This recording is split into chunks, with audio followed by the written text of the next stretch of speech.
इन्होंने 20 साल तक कोई नौकरी नहीं दी, कोई रोजगार नहीं दी।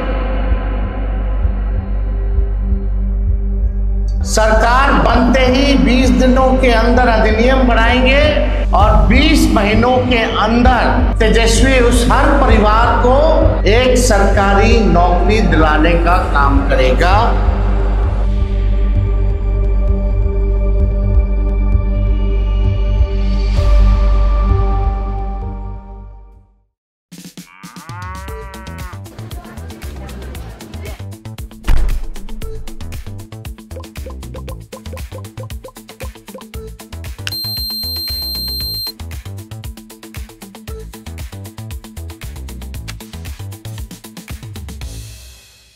सरकार बनते ही इन्होंने 20 साल तक कोई नौकरी नहीं दी, कोई रोजगार नहीं दी।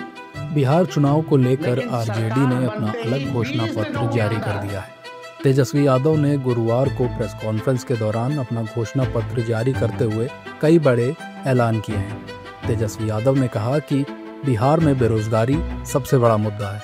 ये ऐतिहासिक घोषणा है कि बिहार में जिस परिवार के पास सरकारी नौकरी नहीं है, 20 दिनों के अंदर सरकार बनने के ये अधिनियम बनाया जाएगा और 20 महीने में ऐसा कोई परिवार नहीं बचेगा जिस परिवार में सरकारी नौकरी ना हो। यानी बिहार के हर एक परिवार के पास सरकारी नौकरी हो, ये हमारा संकल्प है और हम इसको पूरा करेंगे। कोई प्रमाण हमको देने की ज़रूरत नहीं है। हमने 17 महीने में जो किया, 5 लाख नौकरियां दी, 3.5 लाख नौकरियां प्रक्रियाधीन कराई। तो आप समझो कि अगर हर परिवार में सरकारी नौकरी होगा तो आज मौजूदा जो सरकार है, जो भूंजा पार्टी वाले लोग, रिटायर्ड भ्रष्ट अधिकारी हैं, 2-4 भ्रष्ट नेता हैं, आज 3-4 लोग ही सरकार चला रहे हैं। लेकिन जब हर परिवार के पास सरकारी नौकरी होगा तो तेजस्वी के साथ पूरा बिहार सरकार चलाने का काम करेगा। तेजस्वी यादव के इस ऐलान के बाद से एनडीए नेता इसे चुनावी ढकोसला बता रहे हैं और एनडीए की जीत का दावा कर रहे हैं। माननीय तेजस्वी यादव जी, आप विपक्ष के नेता हैं, ज्ञान के चंडूखाना में आतंक मचा रहे हैं। आपने कहा कि अधिनियम बना देंगे।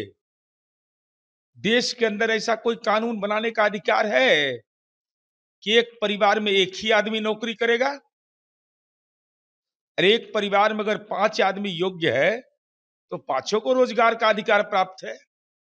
और साथ ही साथ आपने यह दावा किया कि हमने वैज्ञानिक तरीके से विशेषज्ञों की राय ली, उसका नाम, उनका नाम और मोबाइल नंबर सार्वजनिक करिए। किसने ये आपको ज्ञान दे दिया कि आप तो मकड़जाल में फंस गए? 2,76,68,930 परिवार है बिहार के अंदर में। ये जाति सर्वे की रिपोर्ट है। अरे अधिनियम का पता ही नहीं उनको है तो क्या निकालेंगे अधिनियम किसको कहते हैं। 20 दिन में नौकरी दे दीजिएगा, पूरे बिहार के हर घर में एक नौकरी दे दीजिएगा। ये सब बात जो होती है ना, इससे दर्शाता है कितने परिपक्व आप हैं। संविधान के कॉपी लेके घूमते हैं, संविधान का क्या नहीं पता है। तो हम समझते हैं कि ऐसे लोग जनता को बेवकूफ़ समझते हैं और समझते हैं कि जनता नहीं समझती है और हम उनको कुछ भी बोल कर निकल जाएंगे। सवाल है कि आप उतनी नौकरियां जब राज्य सरकार, केंद्र सरकार जब 2 करोड़ नौकरियां 1 साल में नहीं देती है और आप 1 दिन में दे दीजिएगा बिहार जैसे राज्य में, तो हंसी आती है। चलिए लेकिन बोलने दीजिए। सपने में जी रहे हैं, हेलोसिनेशन में जी रहे हैं। हेलोसिनेशन का मतलब समझते हैं ना, जब आदमी कुछ नशा करता है ना तो लगता है कि आसमान में घूम रहे हैं, तो वही उनकी स्थिति है। हैंगओवर टूटता नहीं है। तो भाई ठीक है, वो कह रहे हैं तो जिस लोगों को समझते हैं जनता को बेवकूफ़, उनके लिए कह रहे होंगे। तेजस्वी यादव जी हो या लालू प्रसाद यादव, हम सब जानते हैं कि जंगल राज कब था बिहार में। लोगों को लॉ एंड ऑर्डर, शिक्षा, सुरक्षा कभी नहीं मिला। अब एनडीए ने ये स्थापित किया है कि आप बोल के काम कीजिए, action speak louder than words. बोल वचन से कुछ नहीं होता है। जनता को पता है कि बिहार में किसको जिताना है और कौन प्रगति की राजनीति करते हैं, कौन इंफ्रास्ट्रक्चर और आम जनता को लाभार्थी के स्कीम्स दिए हैं। सिर्फ बोलना कि हम आपको नौकरी देंगे, नौकरी कहाँ से देंगे जो आपके पास कोई विजन प्लान नहीं है, कोई योजना नहीं है और सिर्फ भ्रष्टाचार के आरोप है। बिहार में चुनावी शंखनाद हो चुका है। ऐसे में हर राजनीतिक दल जनता को लुभाने के लिए चुनावी वादे कर रहा है। इसी कड़ी में आरजेडी नेता तेजस्वी यादव ने हर परिवार के एक सदस्य को सरकारी नौकरी का वादा कर दिया है, जिससे राज्य का चुनावी माहौल काफी गर्मा गया है।